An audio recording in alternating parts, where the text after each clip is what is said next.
네, 여러분 반갑습니다. 오늘은 열왕기 하서의 세 번째 이야기, 역대 하서 21장부터 24장까지에 나오는 내용을 함께 보도록 하겠습니다. 지난 시간에는요, 남한국의 등불이 꺼질 뻔했었죠. 다윗의 등불이 꺼질 뻔했습니다. 누구에 의해서? 네, 아달랴라는 그 악한 여자 때문에. 아달랴가 누구라고요? 예, 북왕국의 아합과 이세벨의 딸이었습니다. 이 여자가 남한국에 시집으로 와서 완전히 쑥대밭으로 만들어놨죠. 남편이었던 여우람의, 그러니까 자기를 보면 아주버님들이죠. 아주버님들. 자기 남편의 형제들을 다 죽여버립니다. 그리고 자기 아들도 아들대에 이르러서는요, 여호람 왕이 자기가 시키는 대로 했겠죠. 그래서 우상숭배로 엉망이 된 나라 때문에 하나님께서 아라비아 사람들을 보내서 예루살렘을 공격하게 만들죠. 그때 막내 아들 아하시아 빼고는 다 죽여버려요. 또 아들이 또 떼죽음을 당한 일이 있었습니다. 이때도 풍전등화였는데 자기 아들 아하시아가 북왕국에 왕이 아람을 공격하다 병들었다는 얘기를 듣고 그 병문안 갔다가 예후의 쿠데타에 말려가지고 죽어버리지 않습니까? 그 이야기를 듣고 아달랴가 자기 손자들을 다 죽여버립니다. 진짜 이런 일이 벌어졌던 것이 이스라엘 역사였습니다. 이 당시 유다. 결국 여호야다라는 대제사장이 요아스라는 아이 한 명을 빼내가지고 6년 동안 숨겨서 결국 7살이 되었을 때 왕권을 회복시키는 장면이 나옵니다.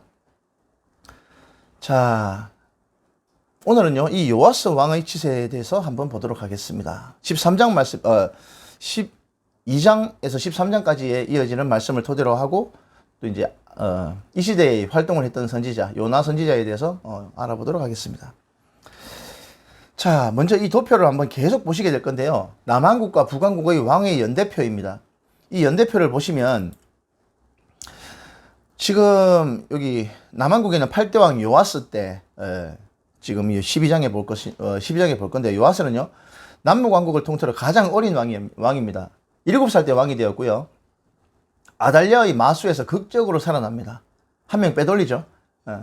그래서 고모에 의해서 숨김을 받아가지고 6년간 성전에서 자랍니다. 그리고 대제사장 여호야다의 사후에는 변절합니다. 변절해서 좀 악한 길로 들어가 결국은 신하들에 의해서 죽임을 당하는 비참한 말로를 맞는 그런 왕입니다. 자, 이 시대에 북왕국을 한번 보면요, 7대 왕 아합 때는 굉장히 악했던 때 아닙니까? 근데 아합, 아하시아, 요람, 예후, 여호아스, 요아스, 여로보암 2세까지, 이때가 여로보암 2세 때까지가 그 북왕국 이스라엘이 가장 강성했을 시기였습니다. 경제적으로나 정치적으로나 외교적으로 가장 강성했을 시기가 바로 이 아합 때부터 여로보암 2세 때까지입니다. 나라는 가장 강성하고 대외적으로 외교적으로나 전체적으로 굉장히 풍요로웠던 시대였지만 하나님 앞에서 신앙적으로는 가장 악했을 때입니다. 이 상황을 보시면서 하나님의 심정이 어땠을까를 한번 우리가 미루어 추정을 해봐야 될 숙제가 남아있는 것입니다. 사실 뭐 오늘 또 보게 되죠. 여로보암 2세, 다음 시간에 보겠네요. 여로보암 2세는 그나마 괜찮은 왕이었습니다. 북왕국 중에서도 그나마 괜찮은 왕이었고 경제적으로도 괜찮았습니다. 그래서 하나님께서 그나마 희망을 좀 품으셨던 것 같아요. 선지자들 보내보면 혹시나 말 좀 들어볼까 싶어가지고 보내는데 여긴 결국 안 되는 부분이 우리가 확인할 수 있는 것이죠. 자, 오늘은 이 부분을 보겠습니다. 요아스와 북왕국에는요, 북왕국에도 요아스가 통치할 때입니다. 남한국, 북왕국이 같은 왕의 이름이 같은 시기에 통치할 때가 제법 많이 겹칩니다. 오늘도 마찬가지로 그런 시기를 보도록 하겠습니다. 자, 한번 보겠습니다.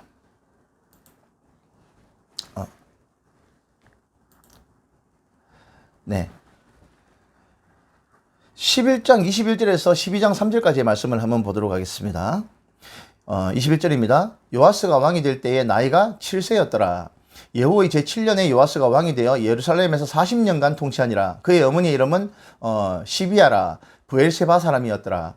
요아스는 제사장 여호야다가 그를 교훈하는 모든 날 동안에는 여호와 보시기에 정직히 행하였으되 다만 산당들을 제거하지 아니하였으므로 백성이 여전히 산당에서 제사하며 분향하였더라.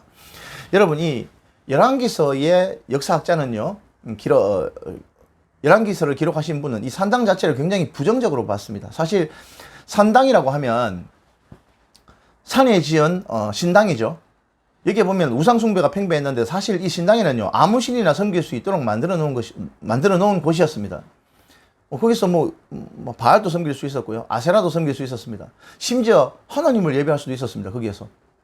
그럼에도 불구하고 이 산당을 부정적으로 본 이유는 거기가 이제 우상숭배의 온상이었기 때문입니다. 사실 남왕국 유다에는요, 성전이 있었지 않습니까? 솔로몬 성전. 그럼에도 불구하고 산당을 제거하지 않고 거기에서 우상숭배가 팽배해 있었다라는 것입니다. 자, 요아스가 자기 고모부 여호야다가 살아있는 동안은 그의 지시를, 그의 도움을 받아서 정치를 했을 때는 반듯하게 정치를 했습니다. 하지만 여호야다가 죽고 난 다음에는 변절해서 악으로 치우치는 것을 볼 수 있습니다. 이제 역대서를 보면 우리가 잘 알 수 있는 부분이죠. 자, 그렇게 요아스가 제사장들에게 성전을 보수하고 수축하라라는 지시를 내립니다. 그게 이제 4절부터 이어지는 내용인데요. 제사장들에게, 아는 사람들에게 금이나 은이나 돈을 받아가지고 그 돈으로, 아는 사람에게 아름아름 받아가지고 그 돈으로 성전을 수리하라고 지시를 했습니다. 그런데 요아스 왕 제23년이 될 때까지 제사장들이 아는 사람에게 돈을 받았는데 성전을 수리하지 않고 그 돈을 갖다가 자기들이 다 써버린 것 같습니다. 그래서 제사장들을 불러서 꾸짖는 장면이 나오죠. 그렇게 하니까 여호야다가 이거 뭔가 잘못됐다 해가지고 성전에 궤를 놓고 거기에 이제 헌금처럼 이제 하도록 만들었죠. 그 돈을 정확하게 계수를 했는데 돈을 떼먹는 사람은 없었습니다. 이게 성경 말씀에도 보면 성실히 행하였다라고 되어 있는 거 보면 이 돈을 함부로 가져가거나 떼먹지는 않았지만 실제로 하지 말아야 될 것만 안 했지 해야 될 건 안 했던 부분도 있었던 거예요. 뭐냐면 성전에 있는 기물과 이런 것들을 다시금 그 돈으로 만들고 수축을 해야 되는데 떼먹지만 않았지 해야 될 일은 안 했던 거예요. 뭐가 맞는 건지 잘 모르는 시대에 살았던 사람들이라서 좀 이랬던 것 같아요. 율법을 가르치지도 않았고, 제사장이라는 사람들이 성전에, 왜 있잖아요, 우리 출애굽기에 보면은 성전에 어떤 기물이 있어야 되는지 상세하게 기록되어 있지 않습니까? 다 기록해 주셨지 않습니까? 그런데 그렇게 안 했다는 겁니다. 네, 이 시대는 딱 이 수준이었다는 거죠. 그렇게 나름대로 돈 계산은 정확하게 했지만 성전을 성실하게 보수하고 거기서 예배하는 일에 전심을 다하지는 않았다라고 볼 수 있습니다. 자, 그렇게 통치가 이어지던 중에 북왕국 아람의 공격을 받게 됩니다. 요아스 왕 때. 볼까요? 17절 18절 말씀입니다. 그때 아람 왕 하사엘이 올라와서 가드를 쳐서 점령하고 예루살렘을 향하여 올라오고자 하므로 유다의 왕 요아스가 그의 조상들 유다 왕 여호사밧과 여호람과 아하시아가 구별하여 드린 모든 성물과 자기가 구별하여 드린 성물과 여호와의 성전 곳간과 왕궁에 있는 금을 다 가져다가 아람 왕 하사엘에게 보냈더니 하사엘이 예루살렘에서 떠나갔더라. 하사엘이 쳐들어왔을 때 어떻게 했다고요? 왕궁에 있는 모든 기물과 성전에 있는 기물까지 다 갖다 바쳐가지고 겨우 돌려보냈답니다. 이 잘한 겁니까? 전체적인 지세는 여호야다의 도움으로 하나님 말씀 안에서 그대로 나름대로 반듯하게 정치를 했다고는 하지만 위기가 닥쳤을 때 하나님을 의지하지 않고 성전에 있는 기물과 왕궁에 있는 기물 같은 것들을 갖다 바쳐가지고 돌려보내는 일이 발생한 거죠. 자, 그렇게 다스리다가 여호야다가 죽고 난 다음에 어떤 일이 생겼냐면 보겠습니다. 19절에서 21절입니다. 요아스의 남은 사적과 그가 행한 모든 일은 유다왕 역대지략에 기록되지 아니하였느냐. 요아스의 신복들이 일어나 반역하여 실라로 내려가는 길가의 밀로 궁에서 그를 죽였고, 그를 쳐서 죽인 신복들은 시므아스의 아들 요사갈과 소멜의 아들 요사바드였더라. 그는 다윗성에 그의 조상들과 함께 장사되고 그의 아들 아마샤가 그를 대신하여 왕이 되니라. 자, 그렇게 신하들에 의해서 암살되어 버립니다. 자기 고모부 여호야다가 죽고 난 다음에 정치를 엉망으로 하니까 신하들이 배반을 한 거죠. 그래서 그렇게 암살당하고 난 다음에 자기 아들 아마샤가 대신 왕이 되었다라는 것이 12장의 마지막 구절입니다. 자, 12장은 이렇게 유다의 이야기를 했었고요. 13장에는 북왕국의 이야기로 다시 카메라가 돌아갑니다. 자, 북왕국은요, 아시아의 아들 요아스 제23년에 예후의 아들 한번 보겠습니다. 13장 1절에서 2절 말씀입니다. 유다의 왕 아시아의 아들 요아스의 제23년에 예후의 아들 여호아스가 사마리아에서 이스라엘 왕이 되어 17년간을 다스리며 여호와 보시기에 악을 행하여 이스라엘에게 범죄하게 한 느바스의 아들 여로보암의 죄를 따라가고 거기서 떠나지 아니하였으므로. 자, 이 시기는 왕의 이름이 굉장히 어렵습니다. 남한국에도 여호아스가 있고, 북한국에도 아시아가 있고, 여호아스가 있고, 요아스도 있고. 그래서 이게 어디인지 헷갈립니다. 하지만 내용을 보고 잘 찾아가시면 그렇게 어려운 부분은 없겠지만 이름이 똑같은 부분이, 겹치는 부분이 제법 나온다는 것을 감안해 주시면 좋겠습니다. 느바스 아들 여로보암의 죄라는 것이 뭡니까, 여러분? 베델과 단에 금송아지를 만들고, 그것이 자기들을 애굽에서 자기들을 구원해낸 여호와 하나님이다 라고 하면서 우상을 숭배하도록 만들었던 죄였죠. 이것은 비단 종교적인 부분뿐만이 아니라 정치적인 의도도 있었다고 말씀드렸죠. 왜냐하면 성전이 남한국에 있었기 때문에 북한국에 있는 사람들이 남한국에 하나님을 섬긴답시고 갔다가 못 돌아오고 안 돌아오는 일이 발생할까봐, 국력이 쇠약해질까봐 그랬던 것도 있었습니다. 자, 이 죄는 어떤 왕도 버리지 못했던 것 같아요. 정치적인 의도가 있었기 때문이라고 보여집니다. 자, 그 죄에서 떠나지 못했고, 또 이제 아람 왕 하사엘이 하나님께서 이 진노하셔가지고 하사엘의 손에 넘기니까 여호아스가 하나님 앞에 기도로 간구합니다. 그러니까 하나님께서 또 사람을 보내서 구해주시는 장면이 나오죠. 여러분, 자, 여기에서 한 가지 우리가 잘 알아야 될 게 있습니다. 우리가 어떤 어려움을 당하거나 우리의 잘못으로 인하여서 징계를 받을 때 모든 잘못을 다 해결하고 난 다음에 하나님 앞에 와가지고 엎드려야 하나님께서 들어주신다 라고 생각하시는 분들이 또 많이 있나 봐요. 그런데 성경 말씀 보면 그렇게 안 돼 있어요. 행위를 버리는 것은 버리는 문제로 남아있는데 가가지고 아이고 죽겠습니다 하나님 도와주십시오 라고 하나님 앞에 엎드리면요, 그럼 그거대로 또 도와주십니다. 하나님께서. 하나님은요, 자기를 찾는 자들을 외면하지 않으십니다. 이 사람이 비록 아직까지 그 악한 길에서 완전히 떠나지는 않았지만 엉금엉금 기어와가지고 아이고 하나님 죽겠습니다 좀 살려주십시오 하면 그거를 외면하시는 분이 아니란 말입니다.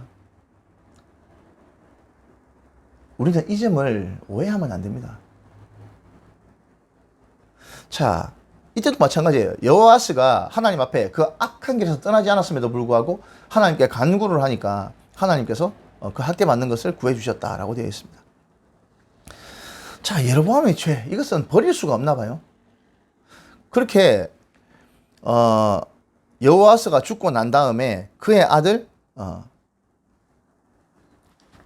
요아스가 왕이 됩니다. 요아스. 보겠습니다. 10절에서 13절 말씀입니다. 유다의 왕 요아스 제37년에 여호아스의 아들 요아스가 사마리아에서 이스라엘의 왕이 되어 16년간을 다스리며 여호와께서 보시기에 악을 행하여 이스라엘에게 범죄하게 한 느바스의 아들 여로보암의 모든 죄에서 떠나지 아니하고 그 가운데 행하였더라.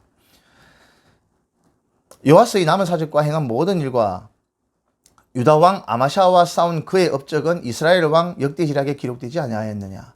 요아스가 그의 조상들과 함께 잠에 이스라엘 왕들과 함께 사마리아에 장사되고 여로보암이 그 자리에 앉으니라. 자, 요아스 뒤를 이어서 요아스, 그의 아들 요아스가 왕이 됩니다. 근데 이때는 남한국에도 요아스가 통치를 하고 있었던 시기였습니다. 남한국 왕 또 요아스, 북한국 왕 또 요아스. 이러니까 헷갈리는 거죠. 자, 그렇게 북한국에도 요아스라는 왕이 되었는데, 왕이 이제 다스렸는데, 이때 한 가지 주목할 만한 일이 벌어집니다. 보겠습니다. 13장 14절입니다. 이때도 엘리사가 활동하던 시기였거든요. 엘리사가 병이 들매 이스라엘의 왕 요아스가 그에게로 내려와 자기의 얼굴에 눈물을 흘리며 이르되 내 아버지여 내 아버지여 이스라엘의 병거와 마병이여 하매. 이거는 마치 그 옛날 엘리야가 하늘로 올라갈 때 엘리사가 안타까운 심정으로 이제 이 나라는 누가 보호해 주는가 하면서 개탄을 했던 그거 있죠. 내 아버지여 내 아버지여 이스라엘의 병거와 마병이여 했던 이 말은요, 엘리야가 하늘로 올라갈 때 엘리사가 했던 말과 똑같은 말인데, 엘리사가 죽을 병이 걸려가지고 지금 곧 죽을 때가 되니까 요아스가 내려와가지고 이 얘기를 그대로 합니다. 내 아버지여 내 아버지여 이스라엘의 병거와 마병이여. 그렇죠. 엘리사가 이스라엘의 병거와 마병이죠. 하나님의 뜻에 따라서 얼마나 많은 구원을 베풀었습니까? 그럼에도 불구하고 왕도 왕이지만 백성들은 당최 돌아올 생각을 안 하는 거예요.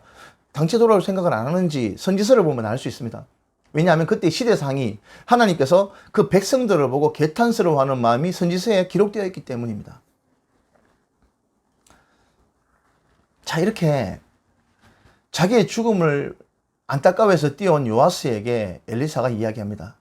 왕이시여, 화살을 가지고 오소서 하면서 활과 화살을 가지고 동쪽 창문을 열고 그걸 쏘라 그럽니다. 그러니까 엘리사가 왕의 손에 손을 얹고 활을 한 발 땡겨가지고 쏩니다. 그렇게 하고 이야기를 하죠. 왕이 아람을 굉장히 두려워하는 줄 압니다. 근데 왕이 이제 이 화살처럼 아람을 쳐서 진멸하게 될 겁니다. 라고 예언을 합니다. 그리고 다시 한번 엘리사가 왕에게 얘기하죠. 요아스에게 화살을 가지고 땅에 내려 치소서 하니까 왕이 3번 탕탕탕 치고 멈춥니다. 그러니까 엘리사가 노를 바랍니다. 6번 칠 게 아닙니까? 왜 3번 치고 거칩니까? 하면서 화를 냅니다. 왜냐하면 6번 쳤으면 그 화살을 쏜 것처럼 왕이 아람을 진멸하게 될 건데 6번 진멸하면 아람이 일어나지 못할 만큼 복구불능이 될 것이었는데 왜 3번만 치고 거치냐 이거죠. 그런즉 그렇기 때문에 왕이 아람을 3번만 치고 끝낼 것입니다 라고 예언을 합니다. 그 말을 남기고 정말 선지자 이스라엘의 병거와 마병이었던 엘리사가 숨을 거둡니다. 그 내용이 13장 중반에 이어지죠. 자, 그렇게 엘리사가 죽습니다. 자, 엘리사는 정말 많은 기적을 베풀었던 사람이었던 것 같아요. 도적들이 쳐들어왔을 때 그러니까 죽은 사람을 메고 가던 사람들이 그 도적들을 보고 놀래가지고 자기들이 짊어지고 가던 그 시체를 엘리사의 시체에 던지니까 엘리사의 시체의 뼈에 그 시체가 당하니까 그 시체가 벌떡 일어났다라고 기록되어 있습니다. 이 정말 놀라운 일들이 벌어져요. 대선지자 엘리사가 이렇게 숨을 거두는 장면까지가 바로 14장의 내용이었습니다. 자, 그렇게 엘리사가 예언했던 것처럼 요아스가 아람왕 벤하닷을 쳐서 무찌르는데 3번까지 무찌르고 끝냅니다. 사실 진짜 6번 쳤다면 아람은 회복불능이 되었을 거예요. 그런데 3번밖에 못 쳤기 때문에 아람이 다시 일어나가지고 그 후에도 계속해서 북왕국 이스라엘과 자기 민족들을 괴롭게 하는 장면을 우리가 볼 수 있습니다. 자, 여기까지가 13장이었습니다. 자, 13장 끝에 여러분들 볼펜으로 이렇게 기록하십시오. 이 메모지에 써가지고 다시 말씀드리지만 메모지에 기록해가지고는 아무 소용없습니다. 성경책에 기록하십시오. 뭐 그게 이제 영 마음에 끌어오시면 뭐 연필이나 샤프로 살짝 기록해 놓으시든지 아니면 볼펜으로 기록해 놓으시는 게 제일 좋습니다. 거기에 갈로를 열시고요. 요나 선지자 시대라고 기록하십시오. 요나 선지자. 그래야 다시 글로 다음에 읽을 때 돌아갈 수가 있어요. 13장 끝에 요나 선지자 시대라고 기록하십시오. 자, 우리는 이제 요나 선지자에게로 갈 겁니다. 요나 선지자에게로 가기 전에 제가 이거 그림 한 장 먼저 보여드릴게요. 엘리사의 행적, 엘리사 선지자의 그 수많은 행적들을 한번 정리해보고 넘어가겠습니다. 자, 그림을 보시면 이게 바로 엘리사 선지자의 행적입니다. 방송을 이렇게 하다가 중지를 딱 누르고 한번 천천히 보십시오. 그러면 앞에 공부했던 것들이 하나씩 기억이 나실 수 있을 겁니다. 정말 엘리사는 이스라엘의 구원이었습니다. 엘리사라는 이름과 같이 여호와는 구원이시다 라는 말대로 정말 큰 구원 사역을 베풀었던 선지자가 바로 이 엘리사 선지자였습니다. 자, 보고요. 요나서로 넘어가겠습니다.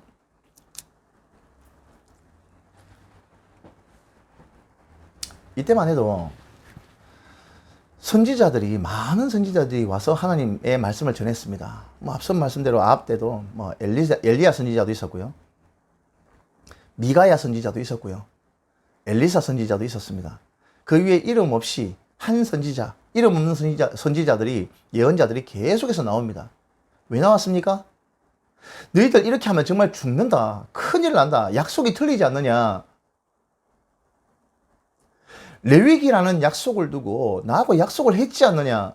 내가 너희들이 잘할 때는 약속한 대로 내가 너희들 달라고 안 해도 복을 부어줬다. 근데 너희들 이렇게 하면 약속이 틀려라는 얘기를 계속 하시는 거예요. 하나님께서. 백성들이 당시에 들어먹질 않아요. 엘리야 같은 분이 한 말이 뭡니까? 내 말이 없으면 수년간 비도 있을 때 없을 것이요. 그 말만 했을까요? 아니에요. 엘리야 같은 분이 그 말 한마디만 하고 말을 안 했을 리가 없습니다. 얼마나 많은 하나님의 말씀을 했겠습니까? 물론 책으로 기록하지 않았기 때문에 후대에 이어지지는 않습니다.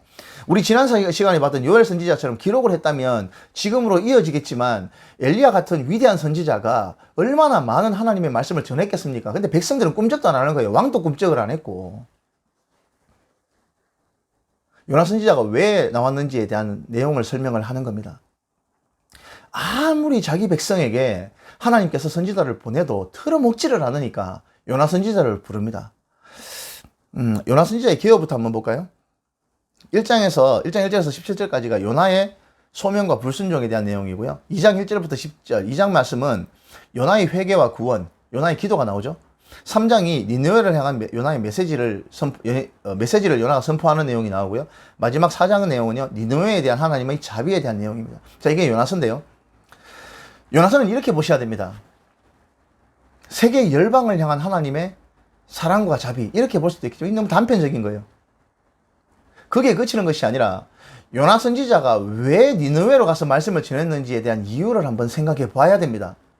요나 선지자가 왜 니느웨로 갔습니까? 이방 땅 니느웨로 갔습니까? 니느웨는요, 예루살렘에서 굉장히 먼 거리입니다. 그리고 악독한 성이었어요. 이 아수르라는 나라는요, 아수르의 수도가 니느웨 아닙니까?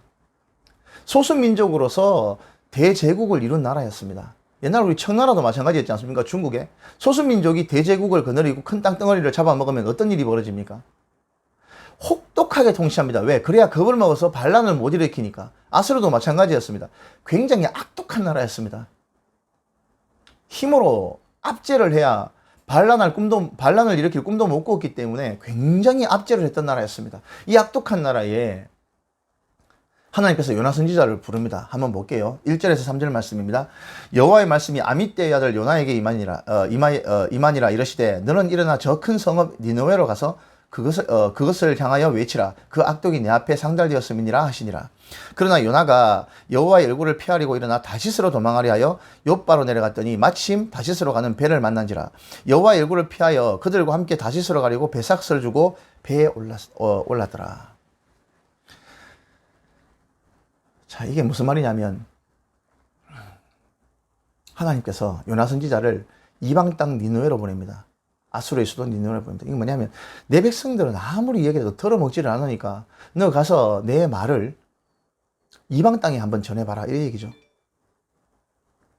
내 백성은 당최 들어먹지 않으니까 너 가서 이방 땅 니느웨로 가서 거기에 가서 말씀을 한번 전해봐라, 그 얘기입니다.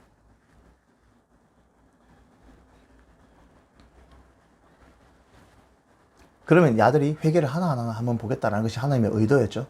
그런데 이 얘기를 들은 요나는 어떻게 해요? 요나가 생각했습니다. 조금만 지나면 저 큰 성 니느웨가 멸망한다고? 몇 달만 지나면? 오케이 이러면서 니느웨로 가지 않고 그 정반대 방향, 니느웨는요 육로로 가야 되는데요, 정반대 방향, 스페인 쪽으로 가는 반대 방향으로 가버립니다. 그것도 자기 돈 주고 백사스를 주고. 왜? 내가 전하지 않으면 저 큰 성읍 니느웨가 멸망한다고? 오케이 잘 됐네 하면서 도망을 가버립니다. 하나님의 선지자가 이 모양이에요. 하나님이 얼마나 속이 터지시겠습니까? 백성들도 말을 안 듣고 왕도 하나님의 마음대로 안 됩니다. 하나님의 뜻대로 되지 않는 시대였습니다. 그러니까 하나님께서 선지자를 세우고 이 선지자에게 내 뜻을 전하라고 얘기를 했는데 이 선지자조차도 말을 안 듣고 정반대 방향으로 하나님의 뜻을 거역하고 정면으로 거역하고 도망을 가는 거예요. 이러니까 하나님께서 그 배에 풍랑을 일으키시는 내용이 나옵니다. 1장 4절에서 8절 말씀입니다. 4절에서 8절 말씀인데 4절에서 5절 말씀 보겠습니다. 여호와께서 큰 바람을 바다 위에 내리심에 바다 가운데 큰 폭풍이 일어나 배가 거의 깨지게 된지라. 사공들이 두려워하여 각각 자기의 신들을 부르고 또 배를 가볍게 하려고 그 가운데 물건들을 바다에 던지니라. 그러나 요나는 배 밑층에 내려가서 누워 깊이 잠이 든지라. 풍랑이 일어나가지고 거의 배가 깨진 지경에 이르렀는데 요나는 어떻게 되었다고요? 배 밑창에 들어가가지고 잠을 자고 있었답니다. 흔들흔들하니까 잠이 잘 왔던 것 같아요. 위에는 난리가 났습니다. 배가 뒤집어지고 깨지게 생겼으니까. 가지고 있던 모든 물건들을 바다에 내 던지고요. 그래도 배가 아무리 노를 젓고 막 해도 이 폭풍을 이겨나갈 방법이 없습니다. 그래서 제비를 뽑습니다. 이 문제가 어디서 왔나 제비를 뽑았는데 요나에게 딱 제비가 뽑히는 거예요. 그래서 배 사람들이 몰려가지고 묻습니다. 너 누구냐? 어디서 온 사람이냐? 우리에게 왜 이런 일이 일어났냐? 그러니까 한번 보겠습니다. 1장 9절입니다. 그가 대답하되 나는 히브리 사람이요 바다와 육지를 지으신 하늘의 하나님 여호와를 경외하는 자로다. 하나님 여호와를 경외하는 자랍니다. 경외하는 선지자라는 사람이 하나님 말씀을 거역해가지고 반대 방향으로 도망가고 있는 거예요. 그런데 지가, 사람들이 묻습니다. 너 누구냐 하니까 나 하나님 경외하는 사람이야. 하는 행동은 그렇습니까? 웃을 거 없습니다. 우리도 마찬가지예요. 누가 물어보면 나 교회 다니는 사람이다. 나 집사다. 나 장로다. 나 목사다. 이렇게 얘기하면서도 하는 짓을 보면 엉망인 사람들 많이 봅니다. 하나님은요, 사람의 중심을 보십니다. 그런 명찰이나 타이틀에 결코 속아 넘어가시는 분이 아니라는 점을 우리가 명심해야 될 겁니다. 하는 짓을 보니까 이래요. 그래서 몇 사람들이 묻습니다.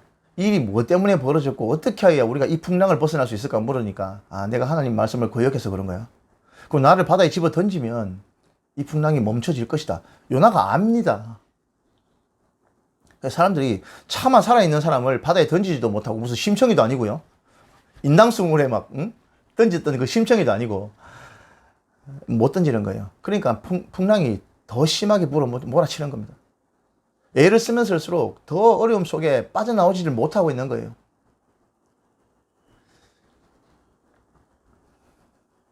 그러니까 결국 할 수 없이 사람들이 요나가 하는 말대로, 그래 네가 말했으니까 네 말대로 해보자 하면서 바다에 던지니까 거짓말처럼 풍랑이 멈춰버렸습니다. 1장 17절입니다. 여호와께서 이미 큰 물고기를 예비하사 요나를 삼키게 하셨으므로 요나가 밤낮 3일을 물고기 뱃속에 있으리라. 자, 그렇게 요나가 하나님을 거역해서 반대 방향으로 갔다가 바다에 던져진 요나를, 큰 물고기, 어떤 물고기인지 어종은 안 나와 있어요. 이미 하나님께서 정확한 타이밍을 잡아가지고 물에 풍덩 던질 때 물고기가 요나를 꿀꺽 집어삼켰습니다. 이빨이 없는 놈이라 해야 되겠죠? 상어처럼 이빨이 있으면 뭐 일을 못 시키실 거 아닙니까, 하나님께서? 꿀꺽 삼켜서 3일 밤낮을 큰 물고기 뱃속에 있었다라고 기록되어 있습니다. 2장 말씀은요, 물고기 뱃속에서 요나가 뭐 자기의 잘못을 뉘우친답시고 하는 기도가 나옵니다. 보면 온통 보면 내가 나로 인하여서 나를 내가 계속 내가 하면서도 쭉 기도하는 장면이 나와요. 글쎄 이게 뭐 진짜 제대로 된 회개인가 의아스러울 만큼 그렇게. 근데 요나서는 굉장히 한 장 한 장이 짧습니다. 한번 보시면 됩니다. 자, 3장 말씀은요, 2장 10절에 마지막, 2장의 마지막 절에 보면 한번 보겠습니다. 여호와께서 그 물고기에게 말씀하시매 요나를 육지에 토하니라. 물고기 위에 있는 위액에 쩔어가지고, 물고기 똥에 쩔어가지고 완전히 막 찌들어가지고 땅에 뱉어내진 거죠. 3일 동안 이렇게 물고기 뱃속에 있다가 요나가 땅에 뱉어집니다. 그렇게 하면서 하나님께서 다시 요나에게 지시를 하는 장면이 나옵니다. 3장입니다. 3장 2절에서 4절입니다. 일어나 저 큰 성읍 니느웨로 가서 내가 네게 명한 바를 그들에게 선포하라 하신지라.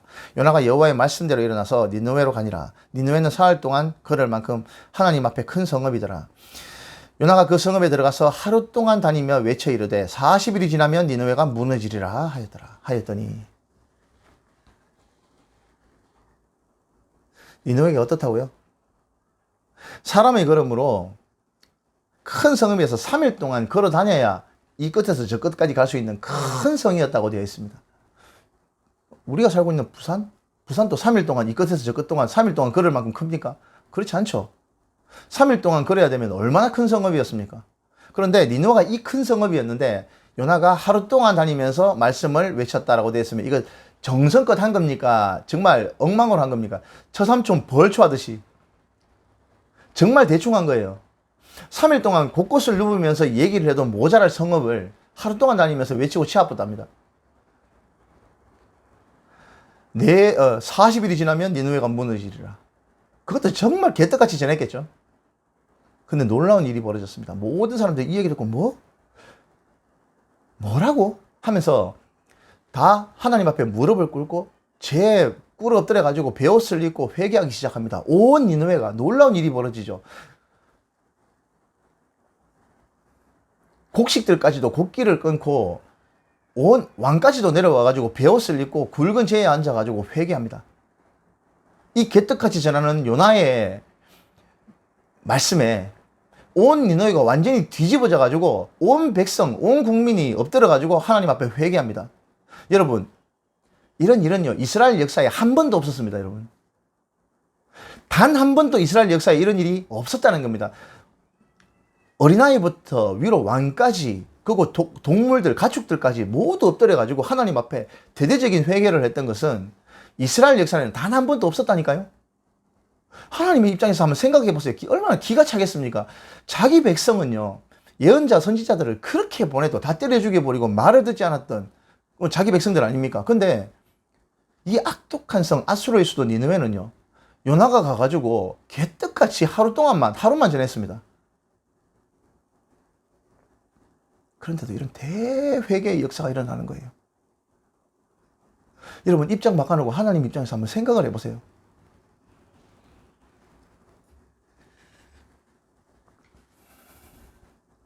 자, 그렇게 하니까 3장 9절에서 10절입니다. 하나님이 뜻을 돌이키시고 그 진노를 거치사 우리가 멸망하지 않게 하시리라. 그렇게 않을 줄을 누가 알겠느냐 하신지라.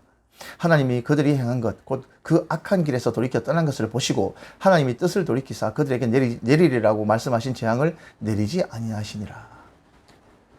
하나님께서 이 악독한 백성들도 회개하니까 뜻을 돌이켜줄지 혹시나 알겠느냐 하면서 회개를 하니까 어떻게 해요? 당연히 용서해 주시죠. 우리 하나님께서. 하나님은요, 사람이 진심으로 뉘우치면요, 누구보다 마음이 약해지시는 분이십니다. 우리가 성경 보고 있지 않습니까? 그런데 목을 꼿꼿하게 해가지고 끝까지 내가 뭐 잘못했는데 하면요, 그 방법이 없는 거예요. 이렇게 회개하니까 어떻게 해요? 혹시나 하나님께서 뜻을 돌이켜 우리를 그 재앙에서 구해 주시지 않겠느냐라고 하나님 앞에 그렇게 처절하게 회개를 하니까 하나님께서 그 뜻을 돌이키셔 당연히 진노를 안 내리셨죠.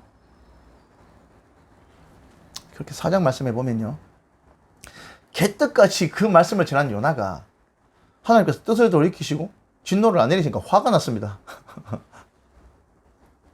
화가 났어요.